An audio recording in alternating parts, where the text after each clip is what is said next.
Kolkata night Riders IPL 2024-এর প্রথম 3টে match জিতলো, জয়ের হ্যাট্রিক। এবং আপনারা কি জানেন, আইপিএল এর ইতিহাসে এই প্রথমবার কলকাতা তাদের প্রথম 3টে ম্যাচ জিতেছে। এত বছর ধরে যে জিনিসটা কলকাতার জন্য অসম্ভব ছিল, সেই জিনিসটা এবার কলকাতা নাইট রাইডার্স করে দেখিয়েছে। প্রথম 3টে ম্যাচ জিতে জয়ের হ্যাট্রিকের সঙ্গে তারা এই মুহূর্তে পয়েন্টস টেবিলের 1 নম্বরে রয়েছে।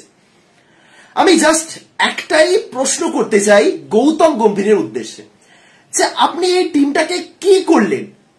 ডিয়ার গৌতম গম্ভীর, আপনি এই দলটাকে কিভাবে বদলে দিলেন? কি করে বদলে দিলেন এবং বদলে দিয়ে এটাকে কি বানালেন? এই কলকাতা নাইট রাইডার্স, মানে এই কলকাতা নাইট রাইডার্সকে চেনা যাচ্ছে না। এই কারণে, কারণ এই কলকাতার এত অসাধারণ পারফরমেন্স আসলেই আমরা কখনো দেখিনি। মারাত্মক মারাত্মক। আজ যে কলকাতা নাইট রাইডার্সকে দেখলাম, সেই দলটা বিধ্বংসী, ভয়ঙ্কর একটা দল। বিশ্বাস করুন, যবে থেকে আমি এই পেজটা চালাই, মানে ভিডিও বানাই, আজ পর্যন্ত কলকাতার ব্যাটিং সম্পর্কে, কলকাতার দলগত পারফরমেন্স সম্পর্কে এরকম কিছু বলতে পারিনি। বলতে চেয়েছি কিন্তু বলতে পারিনি, কারণ এরকম পারফরমেন্স দেখিনি। শেষ কবে কলকাতা নাইট রাইডার্সের এরকম দলগত পারফরমেন্স হয়েছে, যেখানে প্রত্যেকটা ব্যাটার মাঠে নামছে ছক্কা মারার জন্য? প্রত্যেকটা ব্যাটারের যেখানে একটাই লক্ষ্য, যে আমি মাঠে নামবো, মারবো, ম্যাচ জেতাবো।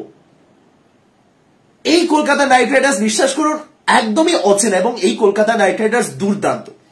শেষ কবে কলকাতা নাইট রাইডার্স এরকম দাপটের সঙ্গে পরপর 2টো ম্যাচে জিতেছে? শেষ কবে? প্রথমে আগের ম্যাচে রান চেস করতে নেমে জাস্ট উড়িয়ে দিল বিপক্ষ দলকে। আজকে প্রথমে ব্যাটিং করে জাস্ট উড়িয়ে দিল বিপক্ষ দলকে, এবং 2টো ম্যাচই তাদের অ্যাওয়ে ম্যাচ। এবারের আইপিএলে যেখানে অ্যাওয়ে ম্যাচ জিততেই দলগুলো সমস্যায় পড়ছে, সেখানে কলকাতা নাইট রাইডার্স পরপর 2টো অ্যাওয়ে ম্যাচে বিপক্ষ দলকে জাস্ট উড়িয়ে দিল। আগের দিন আরসিবি কে উড়িয়ে দিয়েছিল, আজকে দিল্লিকে উড়িয়ে দিল। কলকাতা নাইট রাইডার্স কি কি দল, মানে কি কি খেলছে এবার, কি খেলছে! 272 কিভাবে, মানে কলকাতা নাইট রাইডার্স একটা সময়, গত মরশুমে বলুন বা তার আগের মরশুমে বলুন, আমার অন্তত মনে পড়ছে না যে কোন ম্যাচে নারিন এবং রাসেল স্ট্রাগল করেনি এবং কলকাতা সহজে ম্যাচ জিতে গেছে। কোনো ম্যাচে হয়নি। রান চেস করতে নেমে তো ছেড়েই দিন। সেখানে নারিন এবং রাসেল আগের দিন সেভাবে তাদের কিছু করতেই হলো না। রাসেল ব্যাটিং করতেই আসেনি। সুনীল নারিন যখন ব্যাটিং করতে নেমে তার কিছুই করার দরকারই ছিল না। আজকে প্রথমে ব্যাটিং করতে নেমে নারিন এবং রাসেল যে রানগুলো করেছেন, ওই রানগুলো বাদ দিয়ে দিন, কলকাতা তাও আরামসে ম্যাচটা জিতে যাবে। এই যে টার্গেটটা তারা দিয়েছিল। এই কলকাতা নাইট রাইডার্স কিভাবে বদলে গেল, এবং বদলে যাওয়ার পর কি হলো? একটাই নাম, বিশ্বাস করুন, একটাই নাম, গৌতম গম্ভীর। ক্রেডিট যেখানে দিতে হয় অবশ্যই দেব, কারণ এই জায়গাতে আমি গৌতম গম্ভীর ছাড়া আর কারোর নামই খুঁজে পাচ্ছি না এই কলকাতার দলটাকে বদলে দেওয়ার কারিগর হিসেবে। জাস্ট একটাই নাম, গৌতম গম্ভীর। যেদিন গৌতম গম্ভীর কলকাতা এসেছিলেন, সেদিন আমি রাত্রে একটা লাইভ ভিডিও করেছিলাম, যেখানে আমি বারবার একটা কথা উল্লেখ করেছিলাম, যে গৌতম গম্ভীর ফিরেছে, কলকাতার সোনার সময়ও ফিরবে, ফিরতে বাধ্য। কারণ গৌতম গম্ভীর সেই লেভেলে একজন মানুষ, কলকাতার হয়ে তিনি যা অবদান রেখেছেন। গৌতম গম্ভীর কয়েকদিন আগে একটা কথা বলেছেন, যে আমি কলকাতা নাইট রাইডার্স দলটাকে বানাইনি, কলকাতা নাইট রাইডার্স আমাকে বানিয়েছে। তার মানে বুঝতে পারছেন কলকাতার প্রতি তার ভালোবাসাটা ঠিক কোন জায়গাতে। এবং আমি জানতাম যে এই লোকটা একদম কলকাতার সাথে যুক্ত। এই লোকটা কলকাতা নাইট রাইডার্সকে যেভাবে কলকাতা নাইট রাইডার্সকে একেবারে বদলে দিয়েছে, এই লোকটা কিছু করবে। বাট 3টে ম্যাচের মধ্যে ফলাফল দেখতে পাচ্ছেন আপনারা। 3টে ম্যাচের মধ্যে আমি কয়েকটা পয়েন্ট উল্লেখ করছি। অনেকে বলতে পারেন যে এমনি র্যান্ডম গম্ভীরকে কৃতিত্ব দিয়ে দিচ্ছ, তাই তো? কারণ রয়েছে, এবং কি কি কারণ আমি একটু ডিটেলসে বলছি। একটু আমি কিছু পরিসংখ্যান ঘাটলাম এবং খুঁজে আপনাদের বলি, তাহলে আপনারা বুঝতে পারবেন যে ঠিক কি লেভেলে, কোন জায়গাতে নিয়ে গেছে। এই যে ওপেনার সুনীল নারায়ণ, যিনি আজকে করলেন, মানে কি, প্রথম প্রশ্ন যে নারায়ণ কি করলেন আজকে, সুনীল নারায়ণ এটা কি করলেন? যারা আমার ভিডিও নিয়মিত ফলো করেন তারা জানবেন যে আমি রেগুলার বলে গেছি যে এই সুনীল নারায়ণকে দিয়ে ওপেনার হিসেবে চলবে না। এই 2024 সালে দাঁড়িয়েও যদি সুনীল নারায়ণ ওপেনিং করতে আসেন, সেটা টিমের ফল্ট, যে টিম এখনো নারিনের উপর ভরসা রাখছে। এই কথা আমি এতদিন ধরে বলে গেছি, কারণ এতদিন নারিনকে আমরা এভাবেই দেখে এসেছি, যিনি আর ওপেনার হিসেবে চলছেন না। কিন্তু এই একটা গৌতম গম্ভীর জাস্ট 3টে ম্যাচের মধ্যে নারিনকে কিভাবে বদলে দিলেন, জাস্ট বদলে দিয়েছেন। বিশ্বাস করুন, জাস্ট বদলে দিয়েছেন। আমি আপনাদের পরিসংখ্যান বলি। 2020 সাল থেকে শুরু করে এই আইপিএল এর আগে পর্যন্ত সুনীল নারায়ণ ফ্রাঞ্চাইজি ক্রিকেটে যতগুলো ম্যাচে ওপেনিং করেছেন তার পরিসংখ্যান বলি, ঠিক আছে? 2020 থেকে শুরু করে এবারের আইপিএল এর আগে পর্যন্ত 30টা ইনিংস খেলেছেন সুনীল নারায়ণ, করেছেন 515 রান, তার এভারেজ 17.2, 17 এভারেজ ওপেনার হিসেবে 2020 থেকে আইপিএল এর আগে পর্যন্ত ফ্রাঞ্চাইজি লিগে, ঠিক আছে? 17 এভারেজ, 145 স্ট্রাইক রেট, 4টে হাফ সেঞ্চুরি রয়েছে এবং 30টা ছক্কা মেরেছেন, 30 ইনিংসে 30টা ছক্কা, ঠিক আছে? এই 20 সাল থেকে শুরু করে এই আইপিএল এর আগে পর্যন্ত ওপেনার হিসেবে, এবং আইপিএল এ 3টে ম্যাচে ওপেনিং করতে এলেন, 3 ইনিংসে 134 রান, 44 এর এভারেজ, 206 স্ট্রাইক রেট, 12টা ছক্কা। যে সুনীল নারায়ণ 2020 থেকে শুরু করে ওপেনিং করতে এসে 30 ইনিংসে 30টা ছক্কা মেরেছিলেন, এভারেজ প্রত্যেক ইনিংসে একটা, সেই নারিন 3টে ম্যাচে আইপিএল এ 3টে ম্যাচে 12টা ছক্কা মারলেন। জাস্ট বদলে গেলেন। দেখুন, এই জায়গাতে তো ভাই আমি গম্ভীরকে কৃতিত্ব দেব। হ্যাঁ, অনেকে বলতে পারেন যে নারিন ছক্কা মারছেন, গম্ভীর কি একেবারে হাতে ধরে ব্যাটিং করা শিখিয়েছেন? না, কিন্তু কিছু তো কৃতিত্ব রয়েছে। সেই কৃতিত্বটা কিভাবে মানে তাকে ব্যাটিং অর্ডারে প্রমোট করে একটা ভরসা দেওয়া হোক, আলাদা করে মোটিভেশন দেওয়া হোক, তার ব্যাটিং এখনো আছে সেই মানে ব্যাপারটা তাকে বোঝানো হোক যে তুমি এখনো ব্যাটিং করতে পারো, তোমাকে সেই বিশ্বাসটা দিচ্ছি, যেভাবেই হোক। কিন্তু এই গম্ভীর নারিনকে বদলে দিয়েছে। আমি আইপিএল শুরু আগে পর্যন্ত বারবার বিরোধিতা করেছিলাম। প্রথম ম্যাচও আমি বলেছিলাম যে সুনীল নারায়ণকে দিয়ে ওপেনিং করানো হচ্ছে, একেবারে লেজি একজন মানে মাঠের মধ্যে একজন ক্রিকেটার, ঠিকঠাক রান নিতে পারছেন না। কিন্তু যেভাবে ব্যাটিং করলেন, তার যে ব্যাটে সুইং মানে বল ব্যাটে লাগলে আরামসে বল বেরিয়ে যাচ্ছে, যেভাবে হেলায় ছক্কাগুলো মারছেন, পুল শটে যে ছক্কাটা মারলেন, যেভাবে পাঞ্চগুলো মারছেন অফসাইডে, সেরা মানে সেরা। এই সুনীল নারায়ণকে আমি অ্যাকচুয়ালি মিস করছিলাম, এবং আমি কোনোদিনও ভাবিনি যে এই নারিনকে আমি কোনোদিনও ফেরত পাবো বা আবারও কোনোদিনও এরকম ব্যাটিং দেখবো নারিনে। কি খেলেছেন, এটা কি ব্যাটিং করলেন! তাণ্ডব বলে না, ক্রিস গেইলের তাণ্ডব দেখেছিলাম। আজকে আপনারা নারিনের ব্যাটিং এর যদি হাইলাইটস দেখেন তাহলে বুঝতে পারবেন নারিনও একইভাবে মেরেছেন। ক্রিস গেইল যেভাবে দাঁড়িয়ে দাঁড়িয়ে তাণ্ডব চালাতেন না, কোন রকম ফুটওয়ার্কের দরকার পড়তো না, নারিন ঠিক সেরকম ভাবে আজকে মেরেছেন। অসাধারণ, অসাধারণ। যে সুনীল নারায়ণের ব্যাটিং ওপেনার হিসেবে যে সুনীল নারায়ণের ভূমিকা নিয়ে আমি হাজারবার প্রশ্ন তুলেছিলাম, সেই নারিনকে নিয়ে আমাকে বলতে হচ্ছে যে এই প্লেয়ারটা কিভাবে বদলে গেল।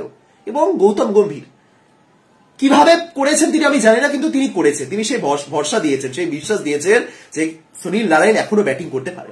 অনেকেই খুশি হচ্ছেন যে আবারও সেই 2017-18 ফিরে এসেছে, আবারও সেই গৌতম গম্ভীর এরা ফিরে এসেছে, আবারও সেই সুনীল নারায়ণ ওপেনার হিসেবে ফিরে এসেছে।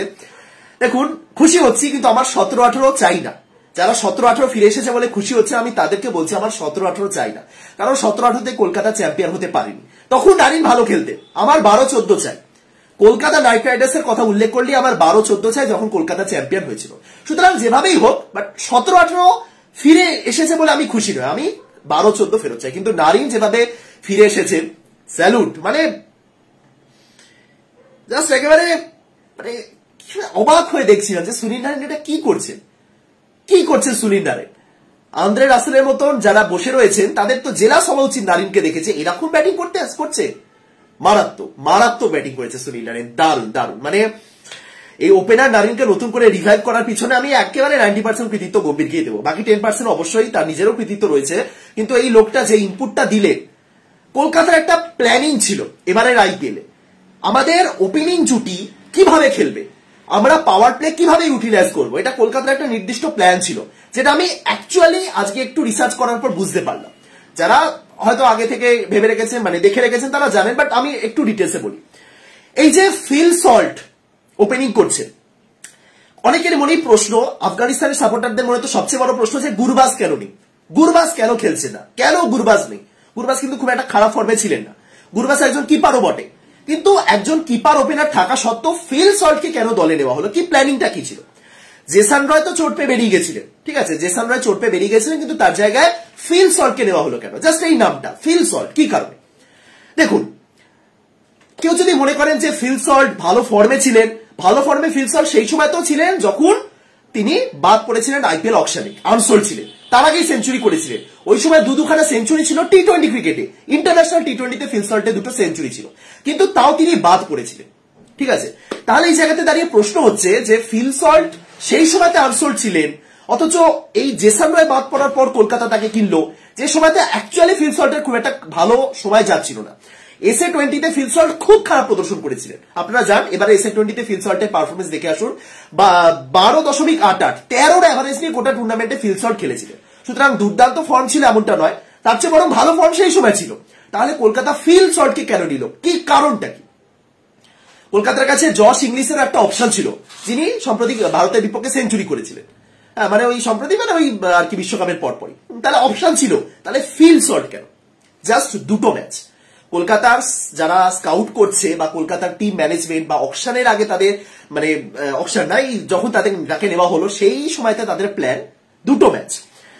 SA-20 খেলার পর ফিল সল্ট খেলতে গেছিলেন IL T20 international league T20, সেখানে জাস্ট দুটো ম্যাচ খেলেছেন। প্রথম ম্যাচে করেছেন 12 বলে 30, পরের ম্যাচে করেছেন 11 বলে 26, দ্যাটস ইট। কলকাতা দেখলো এই দুটো ম্যাচ, একটা ম্যাচে 12 বলে 30, একটা ম্যাচে 11 ম্যাচে 26, এবং তাদের একদম ক্লিয়ার প্ল্যান, এমন একজনকে আমরা নেব যে ওপেনিং করতে আসবে এবং পাওয়ার প্লে ইউটিলাইজ করবে। পাওয়ার প্লে অব্দি পুরো টিকে যাওয়ার দরকার নেই, পাওয়ার প্লেটা সে যেন ইউটিলাইজ করতে পারে। এবং এইটাই তাদের প্ল্যানে ছিল যে একদিক থেকে নারিনকে আমরা নামাবো, আর একদিক থেকে এমন একজনকে নামাবো যে নারিনের মতনই খেলবে বা নারিনের মতনই যিনি 4-6 মারতে পারেন। একদম simple, as simple as that. Phil সল্টকে নেওয়ার ঠিক এটাই কারণ যে প্লেয়ারটা SA-20 মঞ্চে একাধিক ম্যাচে সিঙ্গেল ডিজিট আউট হয়েছেন, সেই প্লেয়ারটা IL T20 তো দুটো ম্যাচে একটা তো হাফ সেঞ্চুরি করতে পারলে না, কিন্তু তার ইন্টেন্ট 12 বলে 30, 11 বলে 26, দ্যাটস ইট। সুতরাং এই প্রপার প্ল্যান, এই যে প্ল্যানের এক্সিকিউশনটা তারা করেছে। গুরবাজ তো আগে মরশুমও ছিলেন, গুরবাজ তো নিয়মিত খেলছিলেনই। গত মরশুমে তো বাংলাদেশের সমর্থকরা প্রশ্ন তুলেছিলেন যে লিটন কেন নেই, কেন গুরবাজ রোজ খেলছেন? সেই গুরবাজ এবার খেলছেন না, ফিল সল্ট এসেছেন বলে। এমন তো না যে গুরবাজ ফর্মে নেই, গুরবাজ খারাপ প্লেয়ার না, কিন্তু ফিল সল্টকে আনার পিছনে কারণটাই এটা যে তুমি কিপিং করছো, তুমি কিপার হিসেবে খেলছো, ওপেনার হিসেবে খেলছো, এবং শুরুটা শুরুর মতন করো। তোমাকে পুরো 15 ওভার অব্দি টিকে থাকার দরকার নেই। আমাদের রাসেল রিঙ্কু আছে, আমাদের রাসেল রিঙ্কুর সাথে এবার রামানদীপও রয়েছে, তোমাকে দরকার নেই 15-20 ওভার অব্দি টিকে থাকা, তুমি নামো, পাওয়ার প্লেটা ইউটিলাইজ করো, একদম সিম্পল। এবং কলকাতার লাস্ট দুটো ম্যাচের পাওয়ার প্লে স্কোরটা দেখো। গত মরশুম অব্দি কলকাতার পাওয়ার প্লে প্রবলেম ছিল, নয় কলকাতা পাওয়ার প্লেতে 2-3 উইকেট হারাচ্ছিল, নয়তো কলকাতা পাওয়ার প্লেতে উইকেট হারাচ্ছিল না বটে, কিন্তু এই খুব কম রান তুলছিল, যেটা পাওয়ার প্লেকে ইউটিলাইজ করা হচ্ছিল না যখন ব্যাটিং করছিল। এবং বোলিং করার সময় ঠিক উল্টো, তারা রানও দিচ্ছিল, উইকেটও পাচ্ছিল না, এবং সেই পাওয়ার প্লেতে এবার সবার আগে নজর দিয়েছে কলকাতা। গত মরশুম আমার এখনো মনে আছে, আমি যতগুলো কলকাতাকে নিয়ে ভিডিও বানিয়েছি, আমার ম্যাক্সিমাম ম্যাচের ক্ষেত্রে আমি এটাই বলতাম যে কলকাতা পাওয়ার প্লেটা সমস্যা হচ্ছে। প্রথমত পাওয়ার প্লেতে বারবার ওপেনিং জুটি বদল হচ্ছে, পাওয়ার প্লেটা ঠিকঠাক ইউটিলাইজ করতে পারছে না, এবং সেই জায়গাতে দাঁড়িয়ে এবারের পাওয়ার প্লে দেখুন, দুটো ম্যাচ, শেষ দুটো ম্যাচ দুটোতেই সুপারহিট। তাও একটা ম্যাচে রান চেস করতে এসে, একটা ম্যাচে প্রথমে ব্যাটিং করতে এসে। একদম মানে মাস্টার মাইন্ড যাকে বলে, প্রপার প্ল্যানিং এবং তার এক্সিকিউশন। এবং আবারও আমি বলবো যে গৌতম গম্ভীর এর পিছনে রয়েছে। গত মরশুমে তো চন্দ্রকান্ত পণ্ডিত ছিলেন, তিনি তো শ্রেয়াস শর্মার মতো ডোমেস্টিক প্লেয়ারদের স্কাউট করে এনেছেন, হ্যাঁ, কিন্তু এই জিনিসগুলো গত মরশুমে ছিল না, এবার সেই জিনিসগুলোই আমরা দেখতে পাচ্ছি। এটা ভাই আলাদা, এই জিনিসগুলো কলকাতা নাইট রাইডার্স দলে মিসিং ছিল, কোনোদিনও ছিল না আমি বলবো না, এককালে ছিল, কিন্তু মিসিং ছিল। এবং ক্যাপ্টেন গৌতম গম্ভীর যতটা দুর্দান্ত ছিলেন, বিশেষ করে প্রথম দিকে, মেন্টর গৌতম গম্ভীর না আরো বেশি অভিজ্ঞ বা আরো বেশি পাকাপোক্ত হয়ে এসেছে, এবং এই মুহূর্তে দাঁড়িয়ে তিনি কলকাতা নাইট রাইডার্স দলে মেন্টর হিসেবে যে মানে প্রভাব, তার যে প্রভাব, সেটাই কিন্তু মারাত্মক। ইনফ্লুয়েন্স বলে না, ইনফ্লুয়েন্স যার যত বেশি হয় লোকে তাকে মানে তত। গম্ভীর কিন্তু সেই জিনিসটাই পুরো বদলে দিয়েছে। বারবার ম্যাচ চলাকালীন গম্ভীর এবং চন্দ্রকান্ত পণ্ডিতের উপর ফোকাস করা হয়, তো চন্দ্রকান্ত পণ্ডিত দলের কোচ, কিন্তু আসল ফোকাস গম্ভীরের দিকে, কারণ সবাই জানে এই গম্ভীর টিমটাকে বদলে দিয়েছে। সেরা অঙ্কুরিশ রঘুবংশী আন্ডার-19 ওয়ার্ল্ড কাপ 2022 সেটা ভারত জিতেছিল, সেখানে ভারতের সর্বোচ্চ রান করেছিলেন। T20 ক্রিকেটে তার পারফরমেন্স একদম ভালো নয়, কিন্তু ওই যে সিকে নাইডুতে তিনি ভালো খেলেছেন, দেখা হয়েছে যে না তিনি ভালো খেলতে পারেন, এবং যার স্ট্রাইক রেট ঠিকঠাক নেই তাকেও দলে নেওয়া হয়েছে। এই আজকে যে 200 স্ট্রাইক রেট নিয়ে ব্যাটিং করেছেন রঘুবংশী, এরকম দুর্দান্ত স্ট্রাইক রেট নিয়ে তিনি ব্যাটিং করেন না, কিন্তু তাও তাকে স্কাউট করে আনা হয়েছে, দেখা হয়েছে যে না সিকে নাইডুতে এই প্লেয়ারটা খেলেছে, এর মধ্যে ধারাবাহিকতা রয়েছে, একে আমি বিভিন্ন জায়গায় ব্যবহার করতে পারি। টপ অর্ডারে তাকে আনতে পারি, যদি টপ অর্ডার মানে ওপেনার দুজন একটা ভালো শুরু করে, যদি পাওয়ার প্লেতে 70-80 রান হয়ে যায়, তাহলে আমরা তাকে টপ অর্ডারে ব্যবহার করতে পারি, কারণ ওই জায়গাতে একটা উইকেট পড়ে গেলেও সমস্যা নেই। আদারওয়াইজ মিডিল অর্ডারে তো তিনি রয়েছেন, মনীষ পান্ডে যে জায়গাতে তাকে খেলানো যেতে পারে অভিজ্ঞ একজন ক্রিকেটার হিসেবে, তার জায়গায় অপশন হিসেবে রঘুবংশী রয়েছেন, আগের দিন যেমন তাকে নামানোই হলো না।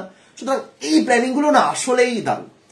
কলকাতা এবারে এই যে পাওয়ার প্লেতে একটা ভালো শুরু করছে না, এর জন্য কলকাতার ব্যাটিং অর্ডার বারবার চেঞ্জ করতে সুবিধা হচ্ছে, সমস্যার মুখে তারা পড়ছে না। গতবারে সমস্যার মুখে পড়েছিল, গতবারে যদি তারা ওপেনিং জুটি বদল করছিল এবং যদি পাওয়ার প্লেতে 2-3টে উইকেট পড়ে যাচ্ছিল না, সেই জায়গাতে দাঁড়িয়ে কলকাতার কিন্তু সমস্যা হচ্ছিল কিভাবে তারা ব্যাটিং অর্ডার সেট করবে, বাধ্য হয়ে রাসেলকে 8-এ পাঠাতে হচ্ছিল। কিন্তু এবারে দেখুন কলকাতার কাছে সেই সুবিধাটা রয়েছে, কলকাতা সেই সুবিধাটা পাচ্ছে, 4 নম্বরে রাসেলকে তারা পাঠাতে পারছে। আগের মরশুমে পাঠাতে হতো কিন্তু সেই সাহসটা কলকাতা দেখাতে পারছিল না, কারণ কলকাতার কাছে আর ছিল না অপশন। তারা জানতো যে রাসেল রিঙ্কু, আমি যদি রাসেল রিঙ্কুকে আগে পাঠাই এবং তারা যদি রান করতে না পারে ব্যাস শেষ, আমরা কিচ্ছু পারবো না, কারণ পাওয়ার প্লে খুব বাজে কাটছিল। এবার সেই স্বাধীনতা তার কলকাতার কাছে রয়েছে যে ওপেনাররা যেভাবে শুরু করছেন সেই জায়গাতে রাসেল রিঙ্কুকে নিয়ে তারা বিভিন্ন জায়গায় এক্সপেরিমেন্ট করতে পারছে, তারা রাসেলকে 4-এ পাঠাতে পারছে, তারা ভেঙ্কটেশ আর যিনি 3 নম্বরের প্লেয়ার তাকে পাঠাচ্ছে 7-এ। কলকাতার কাছে সেই স্বাধীনতাটা রয়েছে। সুতরাং এই কলকাতা নাইট রাইডার্স দলটা বদলে গেছে, বিশ্বাস করুন। অতিরিক্ত আবেগী হয়ে আমি কথাগুলো বলছি না, আবেগের এখানে কোনো জায়গা নেই, কারণ পারফরমেন্স দেখাচ্ছে কলকাতা। কলকাতা একদম খাতায় কলমে দেখিয়ে দিয়েছে যে কোন কোন জায়গায় তারা ইমপ্রুভ করেছে, কোন ভুল ত্রুটিগুলো ছিল এবং কোন জায়গাতে তারা ইমপ্রুভ করেছে। গতবারের সবচেয়ে বড় ভুল ত্রুটি ছিল পাওয়ার প্লে ইউটিলাইজ করতে পারছিল না। এবার সেই জায়গাতে তারা 100-তে 100, একদম 100-তে 100 পুরো বাজিবাদ করে গেছে। এবং গম্ভীরের মেন্টরশিপে যে ম্যানেজমেন্টটা বর্তমানে রয়েছে, হ্যাটস অফ। প্রথমবারের জন্য আইপিএল ইতিহাসে কলকাতা টানা 3টে ম্যাচ জিতছে, প্রথম 3টে ম্যাচ জিতছে, এটা আসলেই আমরা দেখিনি কোনোদিনও, সেটাই করে দেখিয়েছেন গৌতম গম্ভীর। দারুণ দারুণ দারুণ। মিচেল স্টার্ক আগে 2টো ম্যাচে প্রচুর রান খাওয়ার পর তো অনেকেই বলছিলেন যে হবে না, স্টার্ককে দিয়ে চলবে না, ড্রপ করা হোক। স্টার্ক আজকে 2টো উইকেট তুললেন, 2টো তো নাকি, স্টার্ক আজকে উইকেট তুললেন, যদিও মানে দেখুন, এবার আপনারা যদি রোজ এক্সপেক্ট করেন স্টার্কের থেকে 4-এর ইকোনমি রেট নিয়ে বোলিং করা, সেটা হয়তো একটু বাড়াবাড়ি হয়ে যাবে, বাট স্টিল স্টার্ক আজকে 3 ওভারে 25 রান দিয়ে 2টো উইকেট তুললেন। প্রথম ওভারটা একটু এক্সপেন্সিভ হওয়ার পরও তারপরে কামব্যাক করলেন স্টার্ক। আমি আগের দিনই বলেছি, আগের দিন আমি ফেসবুকে লাইভ আসিনি, সুতরাং অনেকে হয়তো শুনেনি, আমি আবারও একই কথা বলছি, ঠিক আছে। এই যে মিচেল স্টার্ক, যিনি প্রথম 2টো ম্যাচে 100 রান খেলেন 8 ওভারে, ঠিক আছে। একটু পুরোনো একটা ছোট্ট ঘটনার কথা আপনাদের মনে করিয়ে দিই। 2021 সালের যে টি-20 বিশ্বকাপ হয়েছিল, মনে আছে তো? 2021 সালের টি-20 বিশ্বকাপ যেখানে অস্ট্রেলিয়া চ্যাম্পিয়ন হয়েছিল প্রথমবারের মতো, মনে আছে? সেই ম্যাচে মিচেল স্টার্ক 4 ওভারে দিয়েছিলেন 60 রান, 4060। মিচেল স্টার্কের মতন বোলারের বোলিং ফিগার ছিল 4060। সম্ভবত তার গোটা টি-20 ক্যারিয়ারের সবচেয়ে ইম্পর্টেন্ট ম্যাচ ছিল সেটা, টি-20 বিশ্বকাপের ফাইনাল। এবার ওই ম্যাচের পর খুব সহজভাবে তাকে পুরোপুরি বাদ দিয়ে দেওয়া যেতে পারতো টি-20 ক্রিকেট থেকে, খুব সহজে বাদ দিয়ে দেওয়া যেতে পারতো, এবং তার কাছে কিন্তু কামব্যাক করার খুব বেশি সুযোগও থাকতো না। তিনি যেহেতু টেস্ট খেলেন এবং অস্ট্রেলিয়ার যে বিগ ব্যাশ লিগটা হয় সেটা ওই টেস্টের মাঝখানেই চলে, সুতরাং এমন নয় যে তুমি টি-20 দল থেকে বাদ পড়ছো, চলো বিগ ব্যাশে ভালো প্রদর্শন করে এসে তারপরে আবার তুমি ফিরে এসো, যেটা গ্লেন ম্যাক্সওয়েলদের মতন প্লেয়ারদের কাছে সুযোগ আছে যদি কোনোদিনও হয়, কারণ তারা টেস্ট খেলেন না। স্টার্কের কাছে সেই সুযোগ ছিল না, কিন্তু সবার আগে অস্ট্রেলিয়া ম্যানেজমেন্ট তাকে বাদ দেয়নি। তোমাকে বাদ দিয়ে তুমি আবার ডোমেস্টিক থেকে ভালো খেলে এসো, সেই ব্যাপারটাই তারা রাখিনি, কারণ তারা জানে মিচেল স্টার্ক একটা চ্যাম্পিয়ন বোলার। আজ 60 রান খেয়েছে, পরের দিনই চাইলেই 16 রান দিয়ে 3টে উইকেট নেওয়ার ক্ষমতা রাখতে পারে মিচেল স্টার্ক। এই হলো মিচেল স্টার্ক, এটাই হলো মিচেল স্টার্ক। এবং দেখুন 25 কোটি টাকা অবশ্যই একটু বেশি, একটু বাড়াবাড়ি, এটা নিয়ে তো অবশ্যই একমত। একজন বোলারের জন্য একটা ফ্র্যাঞ্চাইজি লিগে 25 কোটি খরচ করা একটু বিলাসিতা, সত্যি বিলাসিতা। তিনি অলরাউন্ডারও নন, ইভেন তিনি বোলিং অলরাউন্ডারও নন। প্যাট কামিন্সের জন্য 20 কোটি যদি জাস্টিফাই করা যায়, মিচেল স্টার্কের জন্য কোনোভাবেই 24 কোটি জাস্টিফাই করা যাচ্ছে না। বেশি টাকা তো তাকে অবশ্যই দেওয়া হয়েছে, কিন্তু তার মানে এই নয় যে তাকে ড্রপ করা হবে। আজ 24 কোটি টাকা দিয়ে স্টার্ককে কেনা হয়েছে বলেই তাকে ড্রপ করা হোক এই দাবিটা উঠছে, কারণ আমরা প্রত্যেকটা হিসাব করে রেখেছি যে আচ্ছা মিচেল স্টার্ক 16টা ম্যাচ ম্যাক্সিমাম খেলতে পারে, প্রত্যেক ম্যাচে 24টা করে বল করবে, হ্যাঁ, তাহলে প্রত্যেকটা বলের জন্য এত টাকা করে পাচ্ছে। সেই হিসাব পুরো ক্লিয়ার হয়ে গেছিল আমাদের একদম শুরুতেই, যে মুহূর্তে তাকে 24 কোটি 75 লক্ষ দিয়ে কেনা হলো, সব হিসাব হয়ে গেছিল। সুতরাং এই কারণে আরো বেশি করে দাবি উঠছে। টাকা পয়সা আমাদের নয়, আমাদের টাকা পয়সা নয়, টাকা পয়সা তারা দিচ্ছে, কিন্তু আমাদের সেই অধিকার রয়েছে সাপোর্টার হিসেবে, না স্টার্ক তোমাকে এত টাকা দেওয়া হয়েছে, হ্যাঁ, আমাদের পছন্দের দল এত টাকা খরচা করে তোমাকে দিয়েছে, তুমি পারফর্ম করো। আর যদি স্টার্ক 24 কোটির জায়গায় 4 কোটিতে বিক্রি হতেন না, এই এত ঝড় উঠতো না যে স্টার্ককে ড্রপ করা হোক। কারণ 4 কোটি হোক বা 24 কোটি হোক, মিচেল স্টার্ক এমন একজন বোলার যাকে ড্রপ করা জাস্ট এমনি, কি বলবো, যাকে ড্রপ করা যায় না, যাকে ড্রপ করা যায় না, যাকে ড্রপ করা যায় না, মিচেল স্টার্কের মতো প্লেয়ারদের ড্রপ করা যায় না। এবার সিচুয়েশন অনুযায়ী অবশ্যই কম্বিনেশন চেঞ্জ হতেই পারে, যেখানে অতিরিক্ত স্পিনার দরকার বা একজন এক্সট্রা ব্যাটারকে ট্রাই করা যেতে পারে, ইম্পর্টেন্ট ম্যাচ নয় সেই জায়গাতে অবশ্যই মানে বসানো যেতে পারে, বিশ্রাম আর ড্রপের মধ্যে ডিফারেন্স রয়েছে, বাদ দেওয়া আর বিশ্রাম দেওয়া। স্টার্কের ক্ষেত্রে বিশ্রাম শব্দটা অ্যাপ্লিকেবল, বাদ দেওয়াটা মিচেল স্টার্কের ক্ষেত্রে আমি অন্তত মনে করি না যে কলকাতা কোনোদিনও করবে। আজ 57, কাল 43, 2 ম্যাচে 100, কিন্তু তারপরেও এরকম 25 রান দিয়ে 2 উইকেট তোলার মতো পারফরমেন্স স্টার্কের থেকে আসবে এবং রেগুলার আসবে, দ্যাটস ইট। সুতরাং স্টার্ক ভালো বোলিং করেছেন। হর্ষিত রানা আজকে ছিলেন কিন্তু ছিলেন না, মেবি কিছু চোট পেয়েছেন, মানে আমি জানি না কি হলো। আমি দেখলাম তো হাফ, মানে যখন প্রথম ইনিংসটা শেষ হলো তাকে তো দেখতে পেলাম মাঠের মধ্যে দৌড়াচ্ছেন, কিছু একটা হয়েছে। বাট বৈভব অরোরা তার জায়গায় এসে 3টে উইকেট তুললেন 27 রান দিয়ে, খুব ভালো বোলিং করেছেন। বরুণ চক্রবর্তী আজকে 3টে উইকেট তুলেছেন। সুতরাং অল ওভার মানে দেখুন, কলকাতা এই যে 272 রান করার পর 166তে দিল্লিকে আটকে দিয়েছে। হ্যাঁ, এবার সেম জায়গাতে আপনি হায়দ্রাবাদ মুম্বাইয়ের ম্যাচটা দেখুন। হায়দ্রাবাদ এবং মুম্বাইয়ের ম্যাচটা দেখে আপনার কি উপলব্ধি হয়েছিল? যে একদম হাইওয়ে পিচ, একদম রোড পিচ, যেখানে আরামসে 4 ছক্কা মারা যায়, তাই তো? অনেকের এই উপলব্ধিটা হয়েছিল। ইভেন অনেক জায়গাতে ট্রোল করেও বলা হচ্ছিল যে এতদিন পিএসএল কে হাইওয়ে বলা হতো, এখন আইপিএল হাইওয়ে হয়ে গেছে, অনেকেই বলছিলেন। কিন্তু আজকের ম্যাচটা দেখে আপনি কি বলবেন? সেম জিনিস, আজকের ম্যাচটা কি হাইওয়ে যেখানে আরামসে 250 তুলে দেওয়া যায়? দিল্লি কিন্তু 166তে অল আউট হয়ে গেছে। এমন নয় যে দিল্লি প্রচুর টার্গেট ছিল বলে তারা মাঠ থেকে আউট হয়েছে, না, দিল্লির ব্যাটাররা শুরু থেকে স্ট্রাগল করছিল। দিল্লির ব্যাটাররা শুরু থেকে আসলেই স্ট্রাগল করছিলেন। ডেভিড ওয়ার্নার, মিচেল মার্শের মতন প্লেয়ার রয়েছে। মিচেল মার্শ 2 বলে 0 করে আউট হলেন। ডেভিড ওয়ার্নার যে খুব দুর্দান্ত মারছিলেন এমনটা নয়, 2টো 4 এবং 1টা 6 একাধিক ডট বল খেলেছেন। সুতরাং সেই জায়গাটাই কলকাতা দেয়নি। হায়দ্রাবাদ অত রান করার পর, রেকর্ড করার পরও যে মুম্বাইয়ের এগেইনস্টে যে রানটা খেয়েছে, কলকাতা সেটা করেনি। কলকাতা অনেক অনেক ভালো বোলিং করেছে। সুতরাং এই কলকাতা দলটা আলাদা, বিশ্বাস করুন। এই কলকাতা দলটাকে দেখে ভালো লাগে, একটু মনে মনে একটু খুশি লাগে যে না, অ্যাট লাস্ট কিছু করছে। আরো বেশ কিছু জিনিস দেখে ভালো লাগলো। সবচেয়ে ভালো যেটা লাগলো, শাহরুখ খান তিনি ম্যাক্সিমাম ম্যাচই আসেন, বিশেষ করে হোম ম্যাচগুলোতে তো দেখা যায়।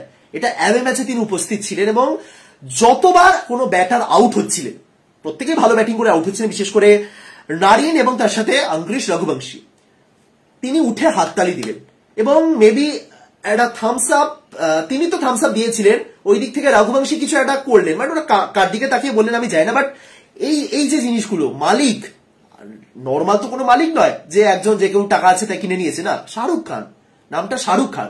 সে যখন প্লেয়ারদের এরকম অ্যাপ্রিসিয়েট করছে, প্লেয়ারদের মধ্যে মোটিভেশন চলে আসে, প্লেয়ারদের সেই কনফিডেন্স লেভেলটা চলে আসে যখন এই জায়গা থেকে তার উপর তাকে সাপোর্ট করছে। মানে ভালো, কলকাতার এই দলের পরিবেশটা ভালো লাগছে। আজ থেকে 2022-এ প্রবাবলি শুনেছিলাম যে কোচ যখন ছিলেন ম্যাকালাম, তখন তাকে কোচ এবং ক্যাপ্টেনের মধ্যে ঝামেলা লেগেছিল, মনে আছে আপনাদের? কোচ এবং ক্যাপ্টেনের মধ্যে ঝামেলা লেগেছিল যখন ম্যাকালাম কোচ ছিলেন। তাহলে সেই জায়গা থেকে দাঁড়িয়ে বর্তমানের এই টিমটাকে দেখুন, যেখানে মেন্টর এবং কোচ পাশাপাশি বসে আছেন, যেখানে প্রত্যেকটা ব্যাটার যখন ফিরছে, সুনীল নারায়ণ যখন ফিরছেন, প্রত্যেকে ডাগ আউটের প্রত্যেকে দাঁড়িয়ে হাততালি দিচ্ছে, স্ট্যান্ডিং ওভেশন। যখন অঙ্কুশ রঘুবংশী তার প্রথম ম্যাচ, মানে ব্যাট হাতে প্রথম ইনিংস, তার আগের দিন নেমেছিলেন বাট ব্যাটিং করতে পারেনি, প্রথম ইনিংসে যে ইনিংসটা খেলে ফিরলেন, তারপরে যেভাবে তাকে সাপোর্ট করা হলো ম্যাচ শেষে, মানে প্রথম ইনিংস শেষে তাকে ডাকা হয়েছিল ম্যাচ প্রেজেন্টার, হ্যাঁ, হর্ষ ভোগলে ছিলেন। সবার আগে কি বললেন জানেন? রঘুবংশী, 18 বছর বয়স তার, তিনি সবার আগে বললেন যে আমি আপনার সাথে কথা বলার জন্য এক্সাইটেড। ম্যাচ প্রেজেন্টারের সাথে কথা বলার জন্য একটা প্লেয়ার এক্সাইটেড, মানে বুঝতে পারছেন তার সেই উত্তেজনার লেভেলটা কোন জায়গাতে, যে একটা সামান্য একজন ম্যাচ প্রেজেন্টারের সাথে কথা বলার জন্য সে এক্সাইটেড, হর্ষ ভোগলের মতন একজন ম্যাচ প্রেজেন্টেটর। সুতরাং মানে টিমটার মধ্যে না একটা খুব সুন্দর পরিবেশ রয়েছে বর্তমানে, যেটা থাকুক, আইপিএল এর শেষ পর্যন্ত থাকুক। চ্যাম্পিয়ন হবে নাকি কি হবে সেটা পরের ব্যাপার, বাট এই যে জিনিসটা চলছে, একটা ফুরফুরে পরিবেশ, এটা কলকাতা দলে এতদিন মিসিং ছিল। হাজারো সমস্যা ছিল, সেই জায়গা থেকে দাঁড়িয়ে কলকাতা বেরিয়ে আসতে পেরেছে, এটাই সবচেয়ে বড় ব্যাপার। এটাই গৌতম গম্ভীর করে দেখিয়েছেন, এখানেই তাকে ক্রেডিট দিতেই হয়। গৌতম গম্ভীরকে ক্রেডিট দেওয়া হয় না বলে অনেক জায়গাতে পোস্ট করা হয়, ইভেন অনেকে বলে যে গৌতম গম্ভীর শুধু ক্রেডিট চেয়ে বেড়ান। আজকে আমি এই কলকাতার সাফল্যের পিছনে গম্ভীরকে ক্রেডিট দিতে বাধ্য, কারণ এই কলকাতা জাস্ট একটা মানুষের ছোঁয়ায় বদলে গেছে। ক্যাপ্টেন গম্ভীর যতটা দুর্দান্ত ছিলেন, মেন্টর গম্ভীর তার চেয়েও বেশি ভালো, বিশ্বাস করুন। একটা আবেগ তো ইতিমধ্যে রয়েছে, লখনৌতে যখন গম্ভীর গেছিলেন কি আবেগ, লখনৌতে কি আবেগ তার, কিন্তু এখানে একটা আবেগ রয়েছে। সমর্থকরা প্লাস যে পরিমাণ ভালোবাসা দিয়েছে, প্রথম দিন যেদিন গম্ভীর এসেছিলেন সবাই মিলে ছুটে গেছে গম্ভীরকে, যেন তিনি খুব ইম্পর্টেন্ট একজন প্লেয়ার। ইভেন যখন বড়, মানে রাসেল মেবি আসেনি, রিঙ্কু ছিলেন, রিঙ্কুর মতন প্লেয়াররা এসেছেন, তাদেরকে ছেড়ে গম্ভীরের দিকে বেশি ফোকাস। ঘরের ছেলে ঘরে ফিরেছে, গম্ভীর কোনোদিনও ঘরের ছেলে ছিলেন না, কিন্তু ঘরের ছেলে হয়ে গেছে, সমর্থকরা তাকে ঘরের ছেলে বানিয়েছে। সুতরাং ভালো লাগছে দেখে, মানে কে হারের হ্যাট্রিক, টানা 4 ম্যাচে হার, এই জিনিসগুলো শুনতে শুনতে আমরা অভ্যস্ত ছিলাম। সেই জায়গা থেকে দাঁড়িয়ে প্রথম 3টে ম্যাচে জয়ের হ্যাট্রিক, পয়েন্টস টেবিলে 1 নম্বরে, পরপর 2টো ম্যাচে দাপটের সঙ্গে জয়, পরপর 2টো অ্যাওয়ে জয়, একটা রান চেস করতে নেমে জয়, একটা রান ডিফেন্ড করে জয়, এই জিনিসগুলো মিসিং ছিল ভাই। এত কিছুর মাঝে একটাই একটু মানে কি বলবো চাপ লাগছে যেটা দেখে, সেটা হলো ক্যাপ্টেন শ্রেয়াস আয়ার। প্রত্যেকে ভালো ব্যাটিং করেছেন আজকের ম্যাচে। ইভেন ফিল সল্ট, তিনিও 12 বলে 18 যেভাবে 4গুলো মারছিলেন।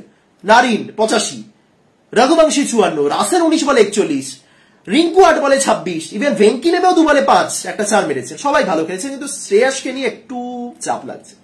তার ব্যাটিং আগের দিন ভালো ব্যাটিং করেছেন, আজকে 11 বলে 8 করে আউট, তার মধ্যে 2টো ছক্কা মেরেছেন। আমি ব্যাটিংটা যদি ইগনোর করি, ক্যাপ্টেন শ্রেয়াস আয়ার কিন্তু এখনো তাকে ডাল লাগছে দেখে। আমার সেরকম ইমপ্রেস আমি হচ্ছি না ক্যাপ্টেন শ্রেয়াস আয়ারকে দেখে।